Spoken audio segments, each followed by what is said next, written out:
Awesome. Thank you so much, Brian, for the invite, for that great introduction, for putting on this conference. I was saying to somebody yesterday, this is probably for me the most enjoyable conference I've been to in a while, and I can't figure out whether that's because we're all talking about what I do for a living or whether that's because the content is really amazing. My guess is that it's probably both.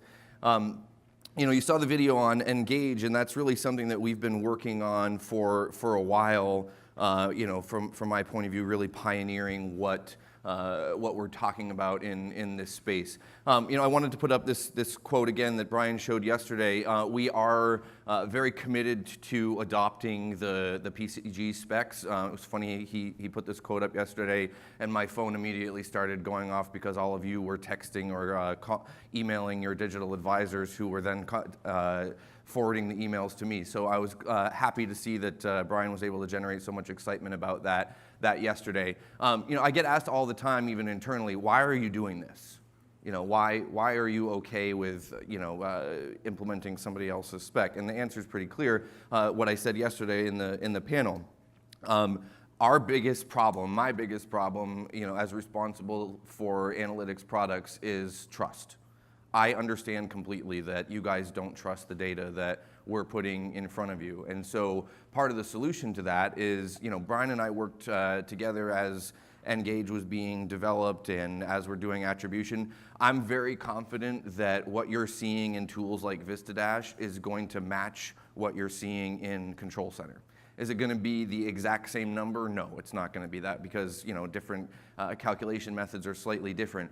But I'm so confident in our transparency and in the data that we're putting in front of you that I'm happy to have our other partners in the industry validate that for you. And so I'm very happy to be signed on to support this. And a couple of you who emailed yesterday, I told your client reps to make sure that you're sort of piloting this implementation and first to market with us. So, thank you for your business and for your commitment to that. So I wanted to talk about attribution. Obviously, that's why we're here. We see our role at Cox Automotive as being similar to a financial planner. So question I get all the time is, hey, you're Cox Automotive, you have these properties, I do business with Cars.com and Car Gurus and Edmunds and all these sorts of things. How can you reconcile those things? And from my point of view, it's very similar to the way you invest your money. You call up Fidelity and you say, I've got some money to invest, and Fidelity is happy to sell you Fidelity funds. They're probably a little bit cheaper. You can probably get into them a little bit better. But if there's something else that you want to buy that is performing better, or some guy told you in a bar that you should invest in that stock, you can also buy that from Fidelity. And so what we want to do going forward is to have that kind of same mentality of, are we going to preference our own properties? Yes, absolutely. Are we going to integrate, and let me be clear what I mean by preference. I would rather that you buy something from Cox Automotive than from one of my competitors, obviously. But we're also going to say we're going to have this whole transparent ecosystem view. Now, are we there yet? No, but that's the vision in terms of how we want to approach this problem. So, I'm going to skip through this slide just because you all know why we're here already. But attribution is fundamentally about connecting online activity to meaningful stuff that happens in the store. Since I took on this job, one of the more frustrating pieces for me was when I started at dealer.com, having come from what I call the car side of the business. I worked at General Motors for a long time, and then I was responsible for new products at Panasonic's Automotive division. And joining dealer.com, who was then acquired by Dealertrack and then Cox Automotive, it's very frustrating to me to have conversations with clients, and they say, this is great, James, I love all this data, but I'm selling cars, and I'm doing service transactions, and unless you can connect those two, it's just a bunch of data in another dashboard. And so I'm really excited. I'm going to talk through the results that we saw from the pilot, and then bring up some of our clients who have been participating to talk about what we've been doing, and hopefully you guys will get just as excited as I am about finally being able to connect those dots. So once we're done, we're going to be able to answer questions like this. How many customers that saw this specific advertising campaign ended up buying a car from me? which referral source to my website, whether that's AutoTrader, CarGurus, Cars.com, whatever, is driving the most traffic that's converting to sales? And how many people that are interacting with digital retailing end up buying a car? So just so you're clear, when I say we're launching an attribution product at Cox Automotive, it's to answer questions like this.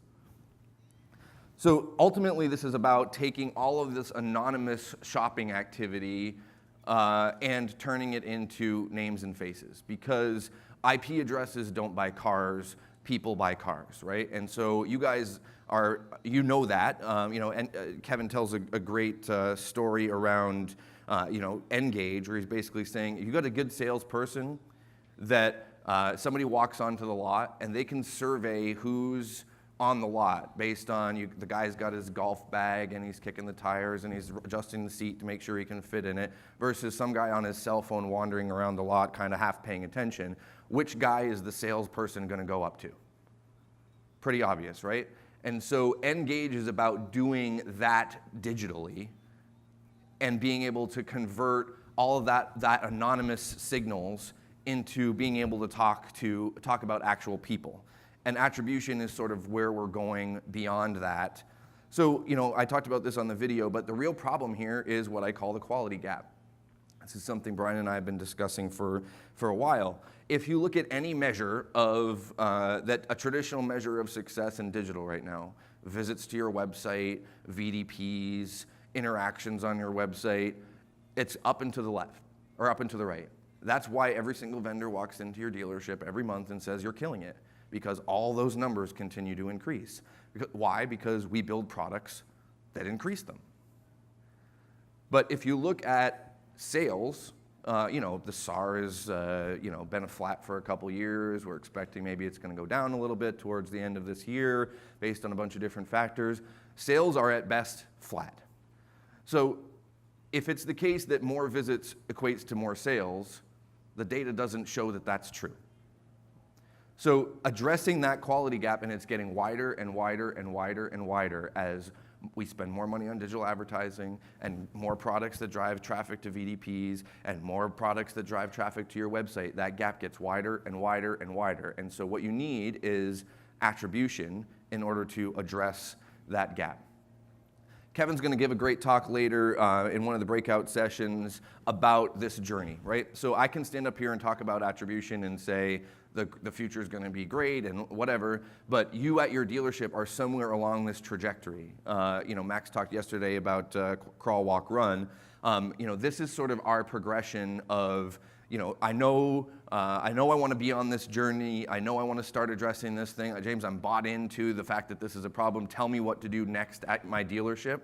If that's what you're thinking right now, please go to Kevin's session, because he's going to talk about the real practical, how do we go from just measuring quantity all the way to attribution, and he talks about it better than I do. So I would encourage you to attend his session there.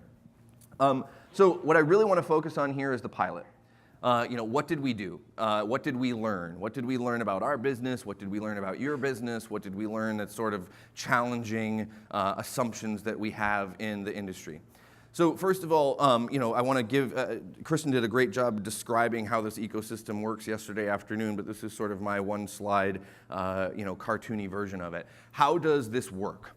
The way this works is basically we've got a bunch of traffic in the online cookie ecosystem. And then we've got partners that we're working with that have access to all these other cookies that people are logged into. So as I was saying yesterday on the panel, the big problem we have is nobody logs into our websites. But they do log into eBay, Pinterest, Snapchat, Facebook, all this other stuff. So part of the magic is being able to connect that cookie who I don't know who it is on a dealer.com website to a cookie that I do know who it is from one of these other partners through a safe haven. So that's sort of magic piece number one. Then we take car sales data, and whether that's VinSolutions CRM, DealerTrack DMS, or dealer provided. Warning, dealer provided is a pain in the neck. So what I said yesterday around talking to Darren, please do that again. It's not because you guys are making it difficult, it's because it's really hard to get your sales data out of your CRM and your DMS and upload it to us on a regular basis. So we're gonna try to make that easier and solve for that problem, but it's certainly a lot easier if you're a VIN Solutions or DealerTrack DMS customer, and if you wanna be one, then give me your card and I'll have a sales guy contact you. So what did we do for our pilot? What we did is we took all of our website traffic for these three amazing brands. We combined it with VIN Solutions CRM data. We added DealerTrack DMS. I forgot to add it to the slide. And then we have pilot clients, and I listed 3 here, 2 of which will be on stage with us today talking about the results. And we mixed all that together and said, how does online activity relate to sales? So I'm going to show you a bunch of data from that, sort of give a little commentary on what I think it means, and then we'll transition to the panel discussion, which I'm hoping is really just going to be an open conversation dialogue. I didn't prepare any loaded questions for people. I want to basically just have a conversation about what everybody learned and have you guys interact as well. So a couple key findings. First, people don't fill out forms. So I told you yesterday 1.5% form submission rate across our platform. Generally, the feedback or conventional wisdom is, yeah, James, but the people that buy a car do fill out a form. And it's not true. Only 14% of buyers filled out an online lead form. So you've heard this said many, many times throughout this past couple of days. If you're hyper-focused on leads at your dealership, that's a problem. I agree with Brian completely. I'm not saying leads are bad. I'm not saying start ignoring leads. I'm not saying don't respond to leads. I'm not saying any of those things. But if you're focused on how do I get more leads, that is not going to easily translate into more sales, because people who are buying cars, only 14% of them are filling out lead forms. This is a little bit of a self-serving slide, but I think it's interesting to look at sort of just basic coverage. So across the country, 86% of car buyers were on a dealer.com website, any dealer.com website. So we often say we have about 62% market share for franchise websites. They're obviously a big player there. Joe's nipping at our heels from Dealer Inspire, and I asked him to stop yesterday, and he said no. So we'll have to keep that fight going. The 86% number? Yeah, so he asked me how did I arrive at that number? So I took all the sales that we have in DealerTrack DMS and VIN Solutions CRM, which covers, I forget the numbers, but it's a substantial percentage of the sales in a given month. And then I put this through that technology filter I was talking a couple slides ago and said, match up all the online activity to, basically the way that works is online activity, cookie 123 becomes person ABC. A sale sold to James Grace, who lives at this address, he's also person ABC. Match those two up and get to this number. So 86% of the people that bought a car were on a dealer.com website ahead of time. Automotive. Yes, exactly. Yep. And then that's, I think, 68% on either Auto Trader or Kelly. So people are definitely visiting our websites and your websites prior to buying a car. Yes.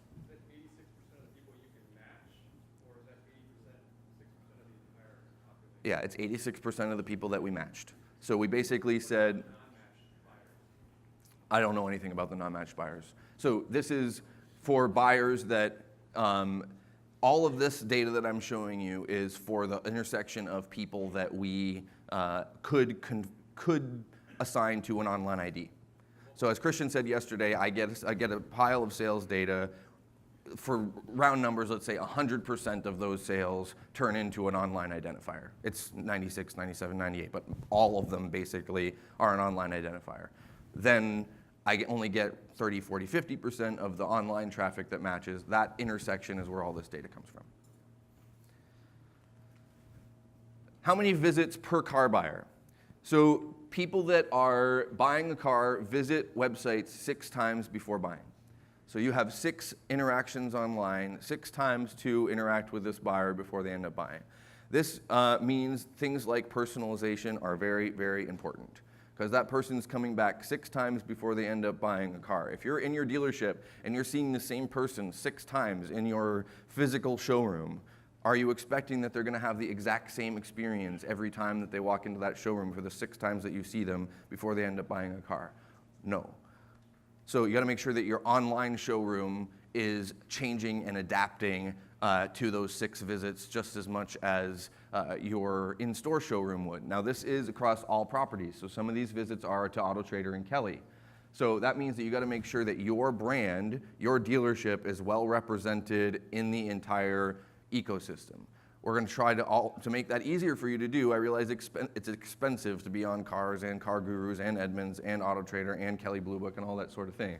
But you got to make sure that your brand is visible, is being well represented all 6 times. Now, if I had the data from my competitors, and I would love to collaborate with them more to be able to answer this question across the entire industry, you would probably see that number increase from 6 to visits to other sites that are not represented. But the point here is multiple times, multiple interaction points. How are you adapting the experience on your website based on those visits?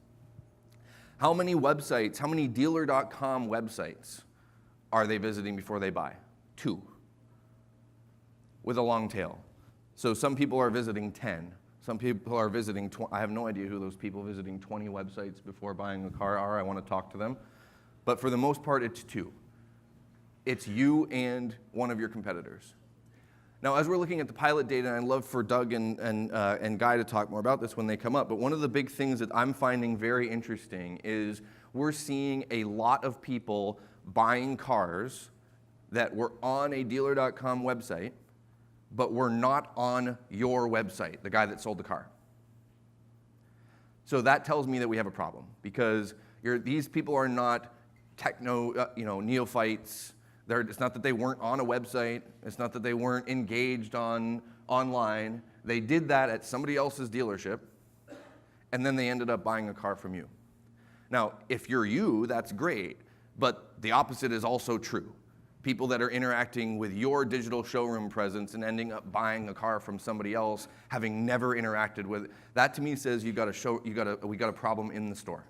Why are they doing that? They shopped online, they did all those 6 visits, they come in, they ended up buying a car from the dealership next door because the sales guy treated them like dirt, and they said, I'm in a car buying mood today, but I'm going to go next door. That's one possibility. I want to dig in more as we look into this data to understanding why that's the case. Do they interact with advertising?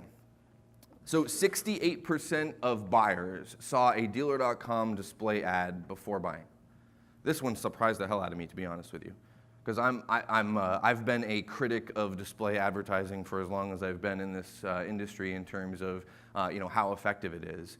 But 68% of people that bought saw one of our display ads ahead of time. Now, Christian showed a great slide yesterday saying, here's all the problems with display advertising.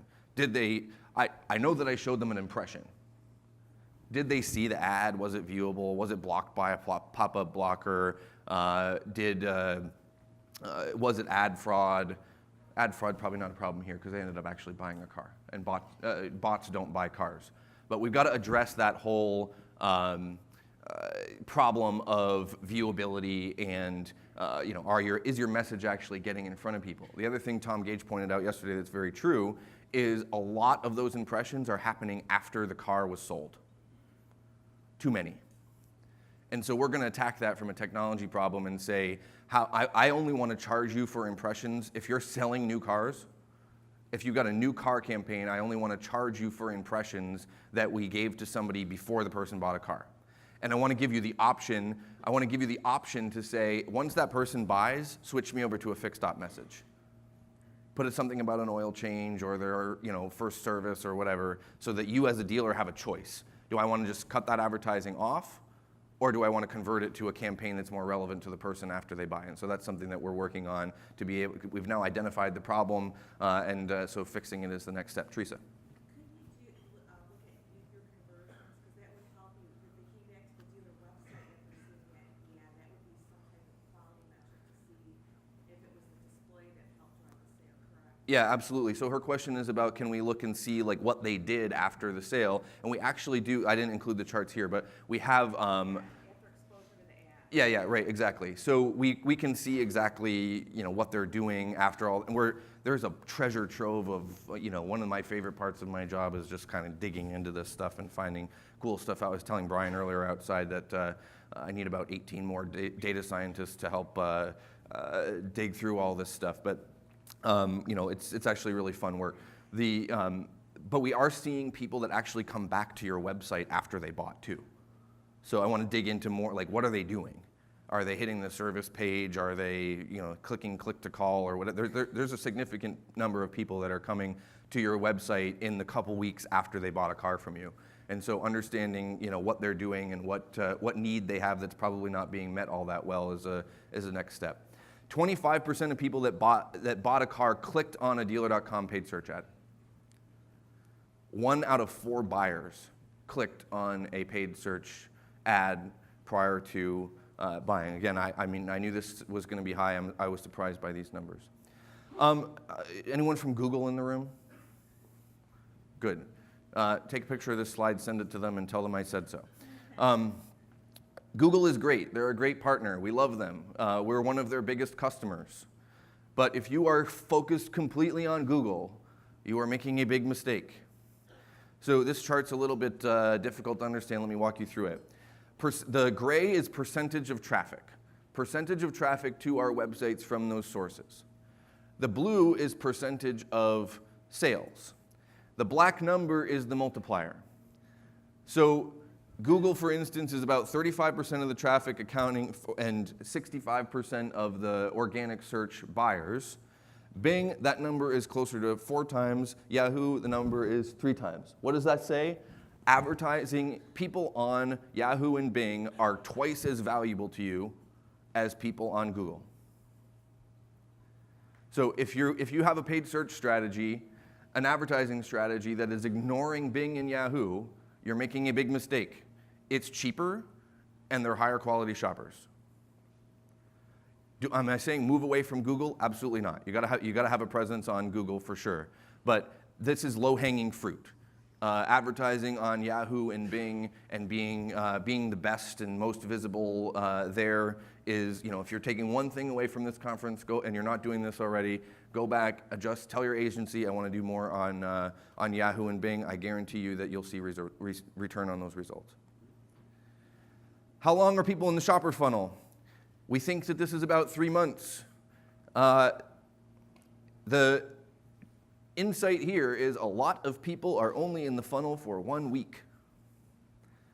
That big spike at the beginning is people get in car shopping mode and they buy a car within a week. Your salespeople know this already. They will tell you, I'm going to focus on the guy that's in the dealership because he's going to buy. I'm not going to, the guy I'm calling, the guy I'm emailing, all this sort of stuff. You're trying to get them to deal with funnels. Most of those people are buying within a week. But a lot of them are in the funnel for, the average is about 14 weeks. So you got to make sure that your website is meeting both of those needs, that your dealership is meeting both of those needs. Again, personalization, customization. How do you make sure that you're dealing with that person who's in the funnel for a week just as well as you're dealing with the person who's coming back 6 times before they buy a car and having that 14-week experience? And I think this is my last slide before I'll bring up the panel. What about the funnel? What are people doing at various stages of the buying process? So another one of these charts that's a little bit difficult to understand. The size of the bubble is how much of that product we see represented in that stage of the funnel. So what we basically did is we took everybody who bought. If they were in the funnel for a week, we divided a week into 10 pieces. If they were in the funnel for 10 weeks, we divided the 10 weeks into 10 pieces. 14, we divided it into pieces. So this is normalized to the percentage of your shopping journey. At the beginning, we see a lot of website activity. This surprised me and surprised the hell out of the people at AutoTrader as well. And I'm sure Cars.com, Edmunds, Car Gurus, everybody else is also a little bit skeptical. People are going to your website first. If you're a car dealer, you are a local business. They drive by you every day. They see your ads on TV. They see your face on a billboard. They know who you are. They're going to your website first. Then they are going everywhere else and making sure that the pricing you have on your website is the same as it is on Edmunds and Auto Trader, that there's not a dealer next door that has a fundamentally different deal, all that sort of stuff, because we know, as everyone said yesterday, they don't trust us as an industry. And then they're coming back to your website. So they're doing digital retailing at the front. They're getting a trade value. They're maybe seeing whether they can qualify for financing. Then they're going, you see all that visual mass on Auto Trader Kelly in the middle. They're going, they're cross-shopping, they're doing more research. Then they're coming back to your website, whether it's paid search, organic search, a display ad at the end, and then doing more digital retailing and on your website. Time and time again, the data shows that that's the highest quality path. That's what shoppers and buyers are doing. Does that happen every single time? No. Are there a lot of people that are going out to Auto Trader first? They don't know what they're going to buy, and they don't know which dealer they're going to buy it from. Yeah, those people exist. But predominantly, they're going to your website first, then they're going and cross-shopping, then they're coming back to your website. Tell the OEMs this. I didn't include the slide, but we've got a couple of OEM partners that we're working with that we have our tracking code on their sites, and we looked at buyers and the relationship between the Tier 1 sites. What's your guess at the average percentage of new car buyers that were on the Tier 1 website before they bought the car? Shout it out. 90? 30?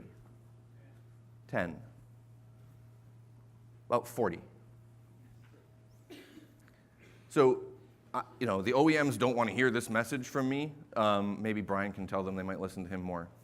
But car buyers are going to your website way more often than they're going to the Tier 1 site.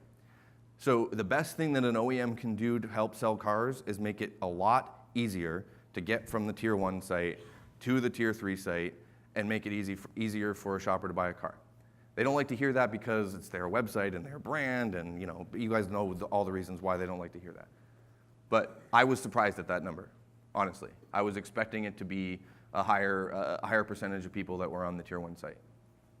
And so that's things like we need to do digital retailing, for instance, and we're working with a couple of OEMs trying to get this a more seamless experience of you're on the OEM site, you build in price, you tell them what you want your payment. When you show up at a dealer website, you shouldn't have to start that damn thing over again. And so making it easier for that, we call it tierless. So you're on a we have a product now, actually, if you're on a dealer.com website, and you go to, there's a couple of different participating OEMs where you build in price on the Tier 1 site, and then you show up at a dealer site and it says, hey, based on your activity on Chrysler.com, here are some inventory or some cars here that might be of interest to you. And we see those conversions working pretty well. So we want to do more of that stuff as well, but we got to get the Tier 1 to Tier 3 connectivity to work better, and that getting the OEMs to play ball there is an important piece of that. All right, so that's the end of my talk. Hopefully I wasn't keeping track. I often go longer than I should. So what I'm going to do now is bring up, let me give a little bit of a preamble here. So how many of you like it when you have a boss that's very supportive of you? Yes. I am very lucky to have that person in Brian Geithner. So, for him to take 2 days out of his time to be here, and he always takes copious notes and asks me really great questions, and he's texting other members of the leadership team and trying to resolve issues for all of you. And so, feeling that supported about what we're doing and the mission, and so that's a very, just as an employee and as a human being, that feels good. So I'm very thankful to Brian for his support of what we're doing, and I'm happy that he's going to be on the panel and talk to you a little bit about what does this result mean to Cox Automotive, because it's great to put these results in front of you guys, but there's also a treasure trove of data here about our products and how do we make ourselves better, and is this product affecting sales or not. So he'll talk about sort of the impact to our customers. Doug Peterson from LHM, great client of ours, very progressive from a digital perspective, part of the pilot. So I'm excited to have him up. Basically, I want them to talk about what did you learn, what surprised you, what are you going to take back to the dealership. how are you going to change your business based on this data? And then Guy Matrano from Subaru of New England. Subaru of New England has been a great partner to us for a long time. They have an interesting position of being neither a pure OEM, but also not being a retailer. They're a regional distributor, and so talking to Guy and working with them is a really kind of unique way of getting both a retailer perspective as well as an OEM perspective. So I'm really thankful for his involvement as well. So with that said, you guys come on up and.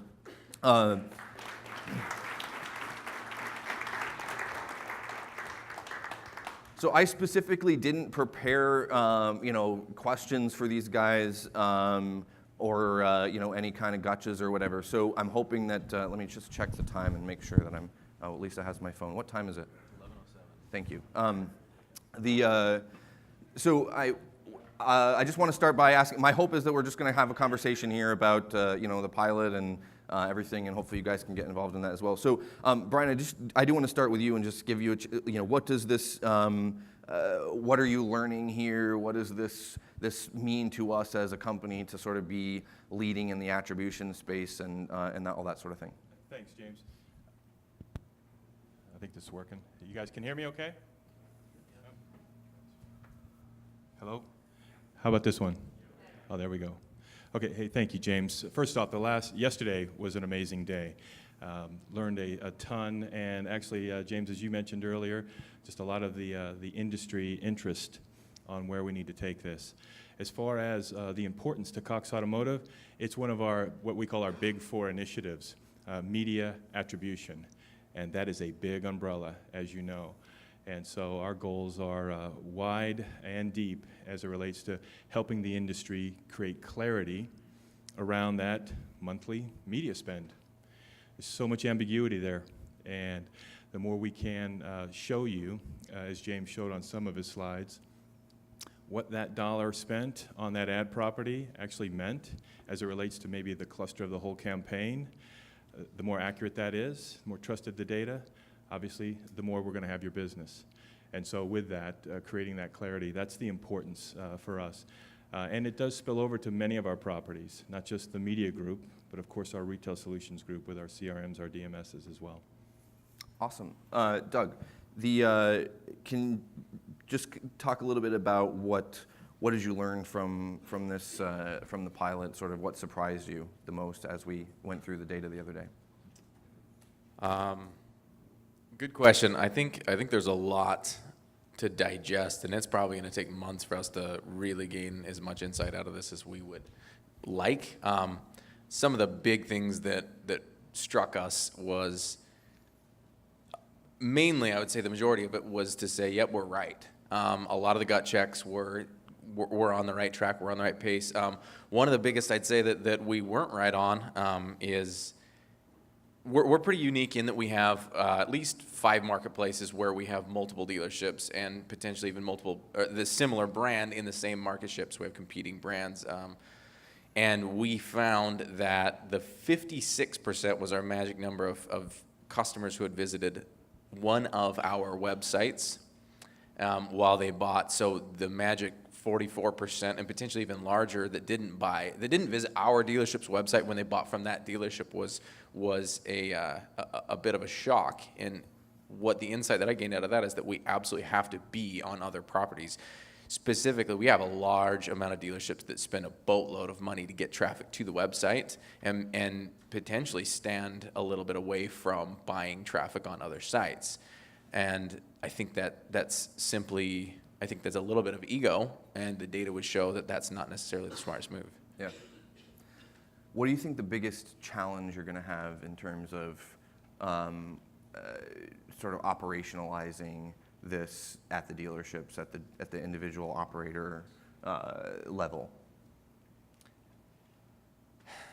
A lack of belief. So the original batch of data that we had is big data still, right? 61 dealerships wide, 62 dealerships wide is still big data for our operators. Where I think our partnership with Cox Automotive is going to help bring that more specifically to a dealership is to gain a larger insight, a larger amount of data specific from the dealership and have those same level of insights that we can rely on. We have similar tools right there currently with that, but we are absolutely looking to get more data to share those insights with our individual operators to say, hey, this is your data. This isn't Google's data. This isn't LHM-wide. This is your data. Yeah.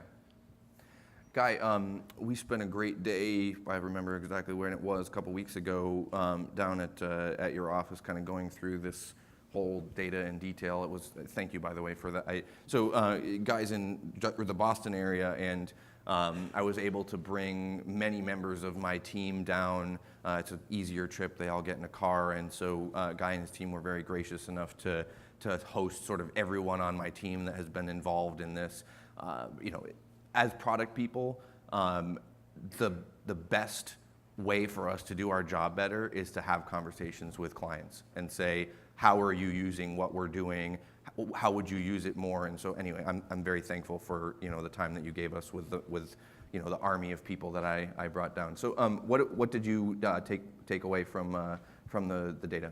Yeah. So what's interesting is kind of going back to kind of the unique space we're in.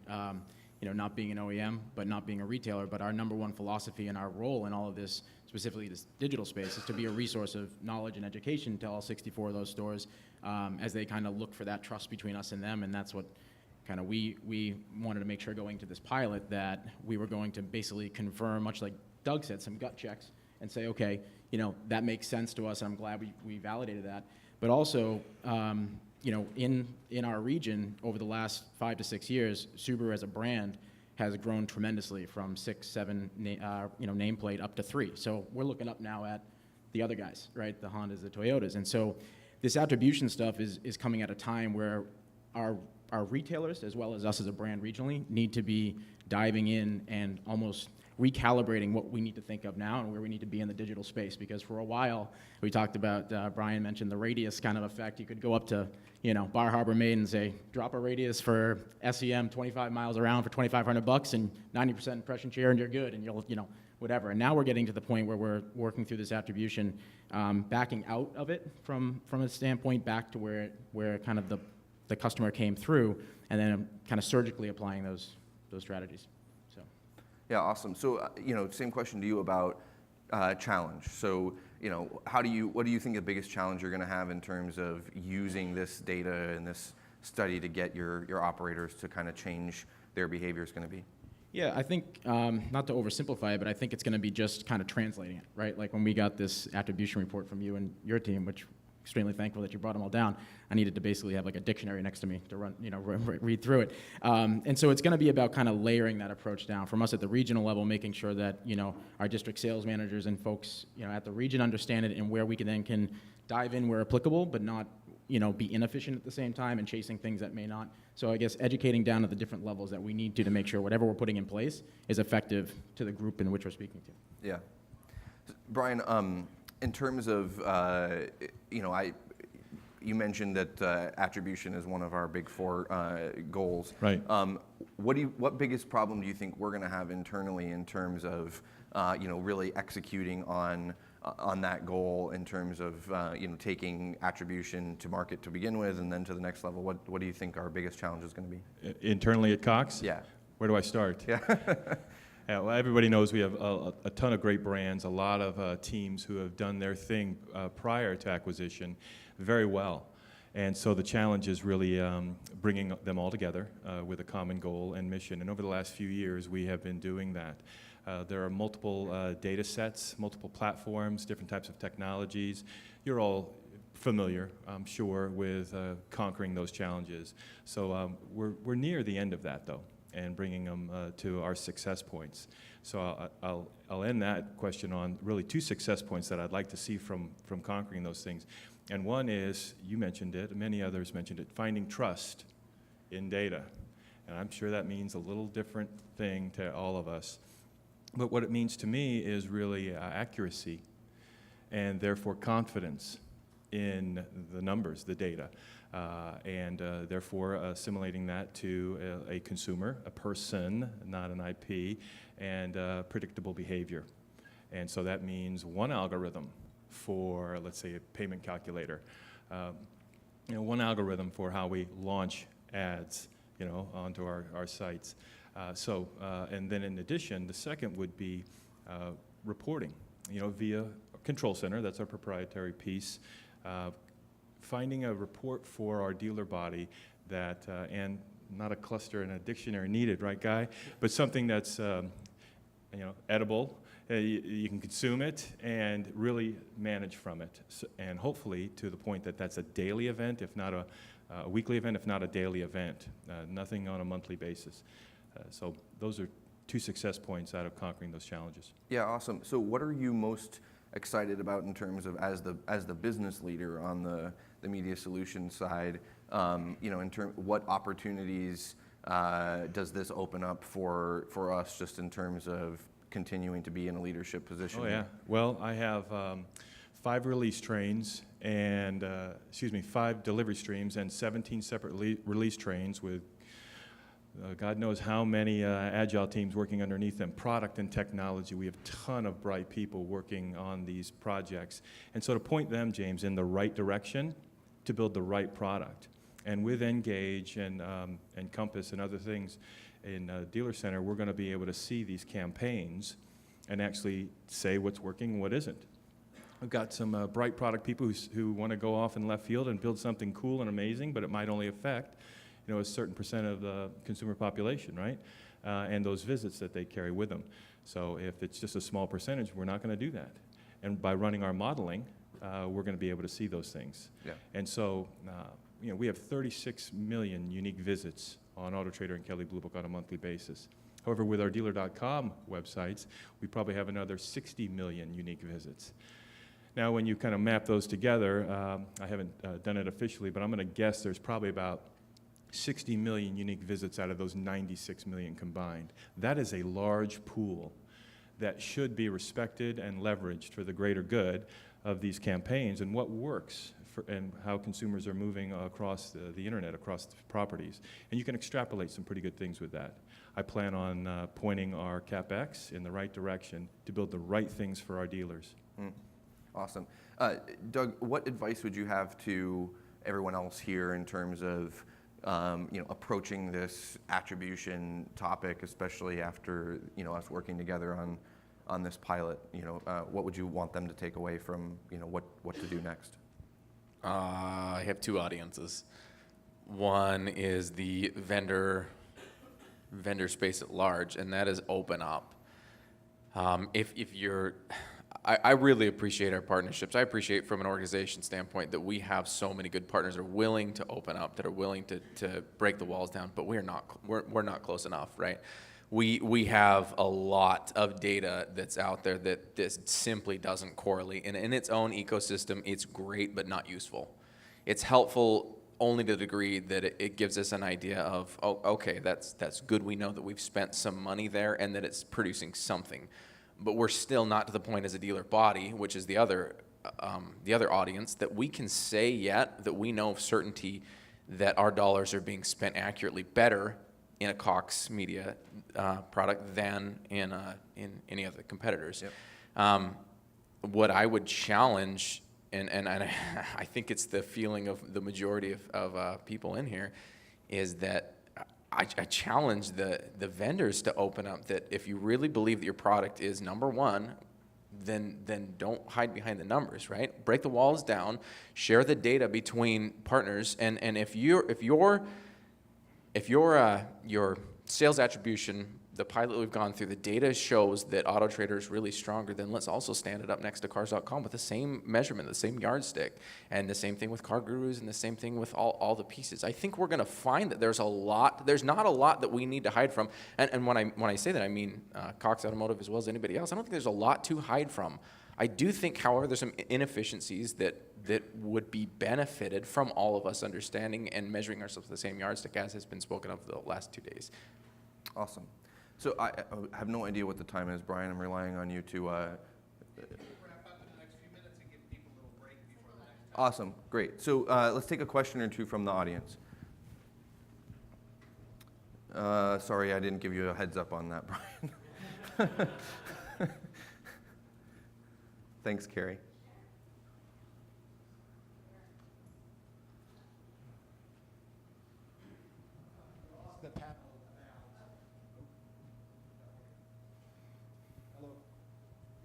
you asked the panel how are you going to use the data that you gathered and how they translate that to the operational units. Yep. You asked the panel how they can use the data to how the operational units work on it. Yep. Do you envision that this data will be really should be residing in the CRM system, like a Vin Solutions, where you can take the IP address, you convert it to a person, and then you see how the leads, where eventually resolution of these leads, whether they were dead leads or really they bought at somewhere else. Yeah, so that's that's where they can act on it within their systems, which is the CRM. Absolutely. So Vin Solutions CRM right now has a tool called VinLens that I don't know if any of you use it.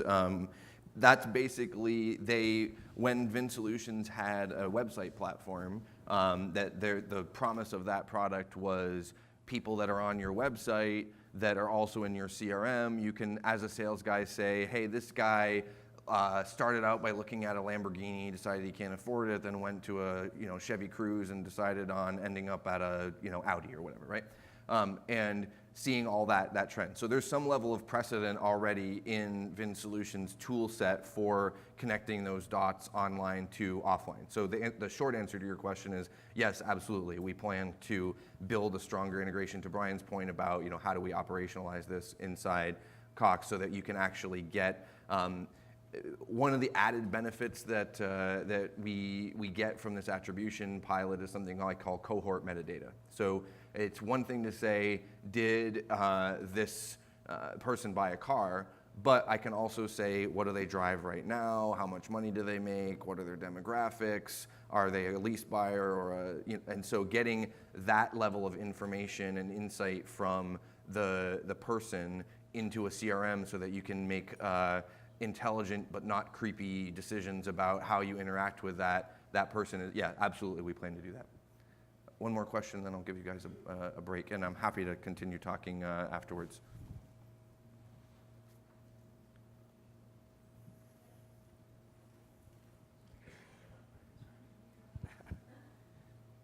Does Engage integrate showroom visits? Does it show that number into your dashboard there? Not yet, but yesterday during some of the presentations, I was actually texting with a couple of our partners who can help us with that. So it will.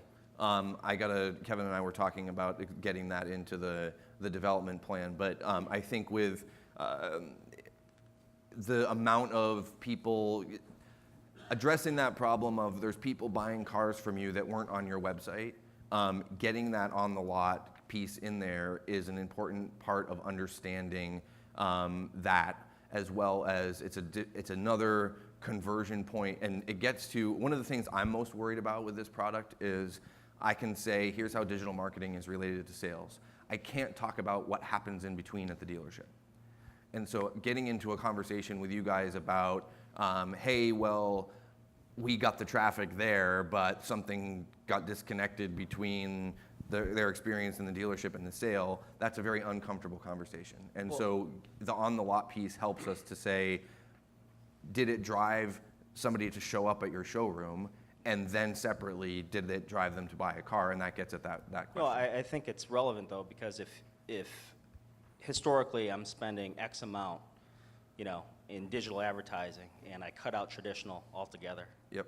and I see my showroom traffic spike, that's a good piece to get out of, right? Yep. Then the other piece is it also identifies, hey, you got a problem in your showroom, because based on your showroom traffic, it doesn't matter what type of source or uptype it is, it's the people inside your showroom, because that's the dots that we really need to connect, because I'm here at the summit for attribution to showroom traffic. Yep. That's my job. Yep. And we gotta, as an industry, we need to tie that together rather than just talking about how to drive the traffic and overall ending sales. We need to cover the core, the middle. Yeah, that's an excellent point. I think one of my takeaways from yesterday in terms of setting product direction for the team, we got a bunch of stuff we're doing for NADA, and so that's going to remain a priority. But two things we're going to work on. One is on the lot, solving for that problem for a number of reasons. Second is maps. So, the biggest disappointment I have as the product leader for Control Center Analytics right now is that there's not a lot of maps in there. And, every time I walk into a dealership, the map is there and everybody's drawing on all the zip codes and where am I advertising to and where am I selling. And so, the fact that we don't have a strong presence there to say, where am I advertising to, where are my visitors coming from, where are my buyers coming from, and letting you kind of overlay that right in the tool, I think is a weakness that we're going to address. So those two things are product priorities for my team going forward. Brian, can I take one more question? Yes, you can. Okay, one more. Peter, I'll give 30 seconds, and it's I'll keep it quick. Question, not a comment. So I guess I have somewhat of a question. So on AutoTrader, I just pulled up all my Engage reports, and everything with Cox I like because it's in one data stack, so we can't get away from that. Yep. So I wanted to, I guess, apply some of the knowledge we did yesterday to today. You have the full page takeover coupon kind of homepage on dealer.com sites. Mm-hmm. I kind of broke the CMS yesterday by mistake, so support fixed it this morning for me. I tried to take And we didn't charge you for that, right? Yeah, I know. You called someone at dealer.com, you broke it, we fixed it, and it's a great service experience with your dealer.com rep, right? Yeah, I put that's a amazing. Facebook button, right? Yeah. Effectively, the WordPress ones wouldn't work, all right? So I tried to get them to log into Facebook on my dealer.com site. That way I could take their email addresses. I couldn't get it to work from other CMSs. So I used the coupon thing and kind of stole their emails, thinking they were signing into Facebook, but they weren't. But I couldn't get it to go into a lead form. So I'm trying to think is that the wrong way to do it? Is that not even legal? I don't know. But I mean, if that's the challenge and for this attribution equation, right? Yep. Why wouldn't we give them the option to log in with the AutoTrader app with Facebook and then use that competitive advantage in the audience to see what they're doing, take it from AutoTrader, look alike it to the dealer side at the local VDP layer, increase that engagement across the board, then those IDs, as we learned yesterday, can be predisposed to us and we can create that synergy in a positive as opposed to a negative relationship. Isn't that possible? Is it something you guys can't do, won't do, or what? So, what you're generally talking about is, I think, logging in with Facebook like other websites do. Yeah, exactly. How do I increase the login thing? So that's a priority for us as well. Bob George, who's my counterpart that runs websites for dealer.com, when we first built MyCars, we toyed around with the idea of allowing you to log in with Facebook. At that time, people didn't want to do that. So we were a little bit ahead of that, so we didn't ever implement it, or we built it and didn't launch it. I've been saying to him for a while that we should put that back. So that, because I think now it's just so common for anything you're logging into, you click the button and people just do it, right? So I think we need to do that for personalization and for login. But we also want to have, one of the other big 4 priorities for Cox Automotive is digital retailing. And so we want to make sure that people can have a seamless experience across AutoTrader, Kelly, and the dealer website, ideally with some OEMs as well. And so we need a login ecosystem in our space to enable that. And we're having a bunch of discussion around which brand is it, which of our brands is a consumer more likely to trust with. I'm going to have a Kelly Blue Book login or an AutoTrader login. Nobody knows who dealer.com is from a consumer perspective, so that one's not on the table. A third one, whatever. So we got to solve for the combination of both ease and click the button and log into Facebook. And yes, that would very much enable a lot of really cool advertising, digital marketing stuff in addition to getting the login. So my opinion, we absolutely need to do that. We also need to solve for the Cox login so that people can do digital retailing across everything. Maybe that's the same solution. I don't know. But yes, we're absolutely solving for that. I think it would help with Facebook Marketplace later because as we know, they're going to invest heavily in that. Yep. So the Facebook Marketplace, imagine a dealer.com ad where you priced your car on AutoTrader and now you could price it again in Facebook, which is where they spend all their time. So that might be like a future roadmap point to have. I'm excited that there's other questions, but I'm going to defer to Brian. Would you give a big hand to James Grace and the team? Thank you. Thank you.